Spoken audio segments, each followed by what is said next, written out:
You do whatever you want just because everyone else is doing something. Like, you don't have to do it the same way. At the time of filming this, I am currently pregnant with my 4th baby in about 5.5 years. The reason that I lead with that is because the process of having 4 children in less than 6 years has really taught me to simplify a lot of aspects of my life, because kids bring their own level of chaos. What are you guys doing?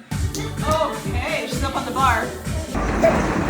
If you don't learn to simplify certain things, life is just way too complicated. These are things that I quit to make my life more simple. Number 1 is ironing. I don't iron anything. If a clothing item needs to be ironed, I don't purchase it. If a clothing item needs to be dry cleaned, I don't purchase it. And this could very much be a season of life thing. Maybe in 10 or 15 years, I'll own some items in my wardrobe that need to be ironed. But honestly, by having a wardrobe that is easier to manage, that I don't have to take as much time to tend to, definitely simplifies my life. Everything can go in the washer, everything can get hung up. Number 2 is folding clothes. Now, I still fold my clothes, but I do not fold my kids' clothes anymore. There was a time in my life where I file folded all of my kids' clothes perfectly. And I'm not gonna lie, it was very satisfying to open their drawer and see all of their little clothes folded so perfectly. But then my kids got old enough that they could pick out their own clothes, and then they were just destroying this beautifully folded structure every single time they went into it. And then I also became a mom of 3 children, and I was like, I cannot be perfectly folding all of these kids' clothes just for them to turn around and destroy it looking for their favorite t-shirt. It is no longer an effective use of my time. And in another season of life, again, maybe I will do it again.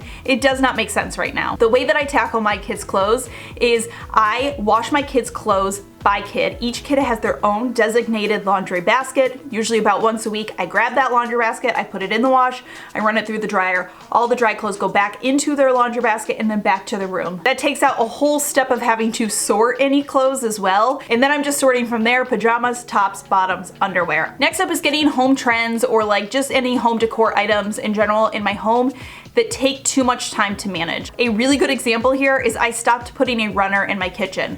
I love the way a runner looks in a kitchen. It's so beautiful. At least once or twice a year I'll see one and I consider buying it because it would look so pretty in my kitchen. With 3 small children and a dog, I'm cleaning my floors multiple times a day. There are multiple spills happening every single day in this kitchen. And I really don't just need another obstacle to have to clean around when I'm cleaning in my kitchen. Other things would be like tabletop decor that's not really functional, throw pillows. Okay, next up is using my phone first thing in the morning. I have been guilty about this. Definitely, you first wake up, you're trying to wake up, you'll pick up your phone, you're sort of scroll. I remember hearing once a stat, and I don't even know if it's true, but it just stuck with me. We all know that when you pick up your phone, you get a rush of dopamine. And so I heard somewhere one time that if you pick up your phone first thing in the morning, you're sort of setting your dopamine right at the beginning of the day, and you are more likely to continue to pick up your phone more that day if you do it first thing in the morning. Don't quote me, I don't know if this is true. It's just a stat that I heard somewhere in passing that really stuck with me, and so I stopped picking up my phone first thing in the morning, and honestly, I think that it works.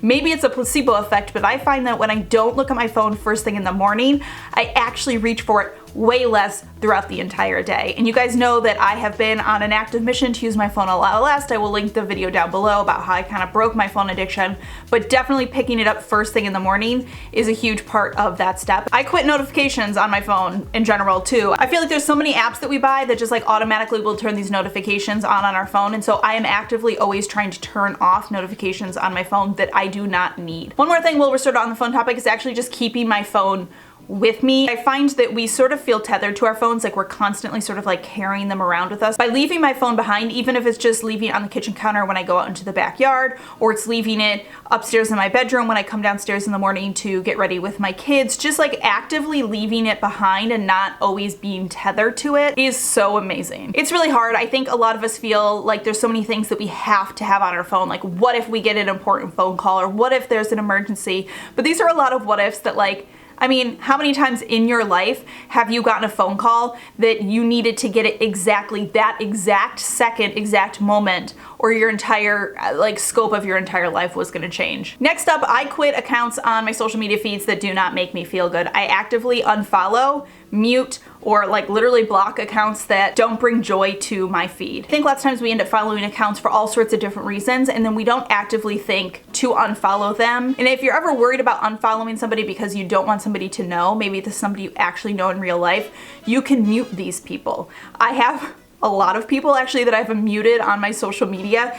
This means I don't see their stories and I don't see their posts, but I still am following them and they're still following me and they don't know that I muted them. Quick break to tell you about the sponsor for today's video, which is Mary Ruth's. Mary Ruth's Organic specializes in creating high quality, organic, non-GMO supplements and vitamins that are clean and effective solutions for both adults and kids. Personally, I have always loved their innovative liquid supplements because I just find it a lot easier to integrate these into my daily routine and my kids' daily routine than trying to remember an actual vitamin or pill. And I also have a code that you can see up on the screen here that you can use on Amazon or MaryRuthOrganics.com to get 20% off your entire purchase. Lately, I've been using the prenatal with iron mixed into some water in the morning, and it just makes it so much more likely that I remember to get in my prenatal vitamins. It's packed with all the prenatal essentials that I need, plus 100% of my daily needed iron in an easy to drink form. Typically this costs $44.95, but you can get it for $35.96 if you use my code. I also like to add some of the liquid probiotics to my morning drink. This is a personal must-have for me, pregnancy and postpartum, to take probiotics.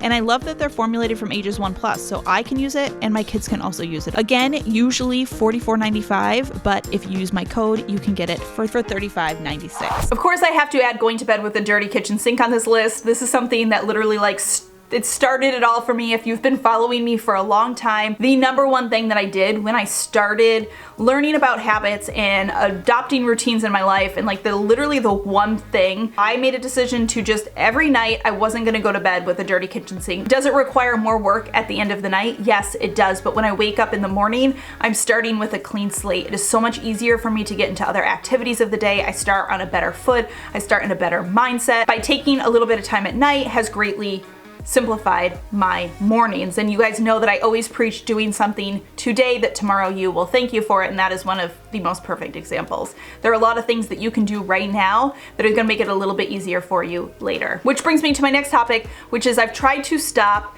putting things off. I try to just get to things immediately instead of saying oh, I'll do that later, I'll do that later, I'll do that later. And obviously this is sort of easier said than done, but just in general, day to day, as I'm moving through my day, there's a lot of things we see and we're like, I'll do that in a little bit, I'll do that in a little bit, I'll do that. But a lot of these things can actually be taken care of right now while you're already up on your feet and you're already moving. Filling up water pitcher again so that the water can filter and we'll have filtered water a little bit later. Or just taking something that was in the living room and throwing it into the trash, or emptying the trash can and putting it outside in the outside trash bin. Taking the couple of dishes in the sink and putting them into the dishwasher now so I don't have a sink full of them at the end of the day. It's all these little things that usually can take you less than 30 seconds that you can actually do right now that actively our brain likes to put off and say I'll do it later. Taking on someone else's emotions. I don't know if I'm necessarily a people pleaser, but my entire life have been very attuned to the emotions of other people. I want other people to be having a good time, and this used to then impact my own mood to the point that I would let my time get ruined simply because somebody else wasn't having a good time. And through life, I really have learned that you cannot force anyone else to be happy. You cannot change anyone else's emotions. Certainly you can do things to try to make somebody feel better, but you can't force somebody into happiness if they're having a bad time, especially if it's somebody close to you. I used to totally do this with my husband. If I thought he wasn't having a good time, then I would sort of take that on, and then I wanted him to have a good time, and then neither of us were having a good time. Where if I just sort of let him be bummed about something, which we're all allowed to be. Now I'm not forcing him to feel good, and he would just naturally get over it himself and feel better, and then the whole process was better because there wasn't this sort of friction. We were in a social situation a little while ago, and my husband knew that some of the people we were with weren't really having a great time. And I was like, listen, I'm having a fine time, you're having a fine time. There's nothing about this situation that's so bad. All we can do is enjoy ourselves, and if they're not gonna enjoy themselves, that's on them at this point. It is not our job to make them have a good time. Next up is watching TV on the weekdays. So, okay, we went screen-free with my kids on school days, so essentially Monday through Fridays. It was when my daughter was 1. we decided to go screen-free on weekdays, and I thought it was gonna be really catastrophic. At the time, like, I had gone from 1 kid to 2, and I was really reliant on that TV time, like right before dinner to get dinner on the table, but I just knew that I didn't want to be reliant on it, and I just felt like it was becoming this habit for all of us, including my kids, and I didn't want that. And so I decided to go screen-free Monday through Friday. The most interesting thing that I realized was that it was really easy. After a few days, my kids stopped asking for TV.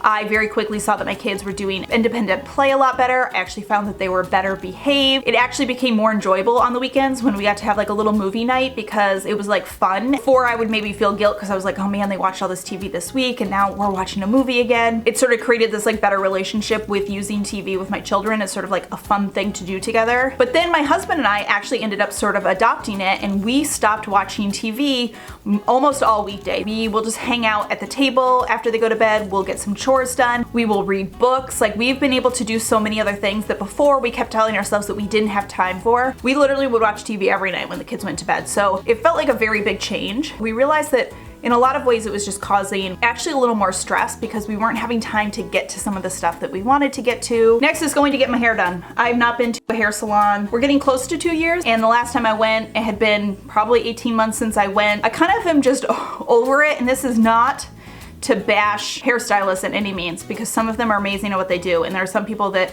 live and die by their hairstylist. I totally get it, but I'm just a very low maintenance hair person.